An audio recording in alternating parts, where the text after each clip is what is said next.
11 years, over a decade of silence, conspiracy theories, and unanswered calls. But now, the hunt for Malaysia Airlines Flight MH370 is officially back on. And this time, the tech is next level. So who's behind this new search? It's not NASA, not the Avengers. It's Ocean Infinity, a deep-sea exploration company that sounds like a Bond villain but actually specializes in underwater robotics. This is their second attempt. They tried back in 2018. Nothing. Now they're back with new machines and a crazy deal on the table. No find, no fee. If they locate the wreckage, they get $70 million. If they don't, they get nothing but a giant ocean bill. And what are they using this time? Not fishing nets. They've got autonomous underwater vehicles, AUVs, that can dive 6 kilometers deep, scan continuously for 100 hours, and pick up the tiniest bits of metal on the seabed. Imagine a robot submarine, trained like Batman with sonar.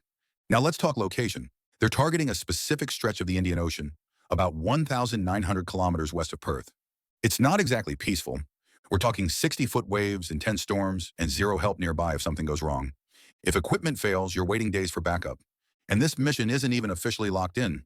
Ocean Infinity is starting without a finalized contract from the Malaysian government. High risk, high reward.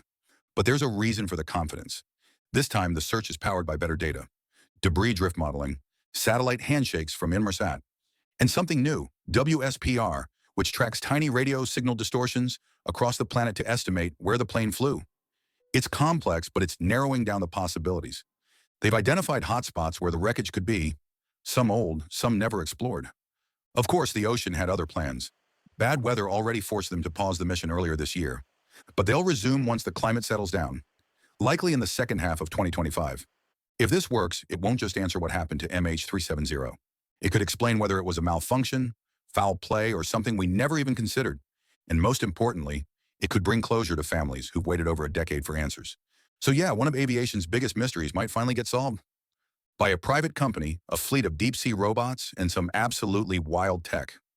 Let's see if this time, the ocean gives something back. And hey, if you're still watching and didn't get distracted by another rabbit hole on YouTube, maybe hit that subscribe button.